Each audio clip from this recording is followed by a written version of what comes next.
құрметтілерім, қайырлы күн. Енді жаттығуларды көрсетейін сіздерге. Аштанга йогасының жаттығуларын көрсетпес бұрын мағынасын түсіндірейін. Аштанга йогасының мағынасы санскрит тілінен алғанда 8 қадам дегенді білдіреді. 8 қадам немесе 8 бөлік дегенді білдіреді. Ол мысалы аштанга йоганың бірінші қадамы яма деп аталады. Яма бұл адамгершілік қағидалары, зиян келтірмеу, жануарға да, адамға да зияныңды тигізбеу, шыншылдық және де сабыр, үлкен бір сабырлыққа шақыратын яма бөлігі.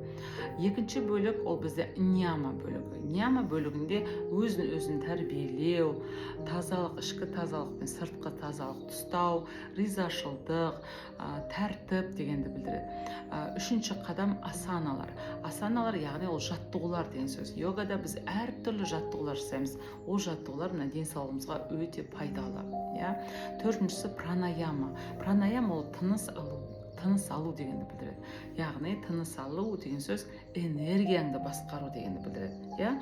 Тыныс алу арқылы біз өмір сүреміз. Тыныс алу, шығару арқылы біз жасарамыз, және жарқырай түсеміз. Ол төртінші қадам. Бесінші қадам пратяхара. Пратяхара ол сезімдерді басқару. Сыртқы әлемнен ішке көңіл бұру. Ішке көңіліңді бұруды айтады. Алтыншы қадам дхарана зейін қою. Зейін қою, яғни назарыңды бір нүктеге зейініңді қоясың. Жан жаққа шашыратпайсың, зейініңді бір нәрсеге қоясың. Соны айтады, оны дхарана. Алтыншы қадам. Жетінші қадам дхьяна деп атады, ол медитация. Медитацияны барлықтарыңыз естулеріңіз бар, яғни ойыңды, түп санаңды тыныштандырасың. Мына мида көптеген 60 миллион, 60 мыңдай ойлар келіп атады, соның бәрін тыныштандырасың.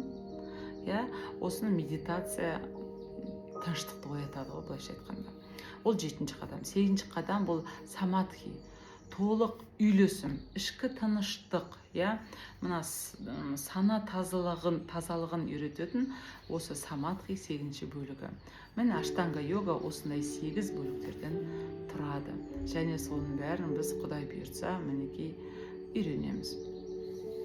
Қарапайым тілмен айтқан кезде аштанга йога бұл деген денсаулықты, денеңді түсіндіреді, жан дүниеңе үңіліп, санаңды тыныштыққа әкелуді үйрететін бір жақсы йога түрлерінің бірі болып саналады. Сонымен барлықтарыңызға сәттілік тілеймін.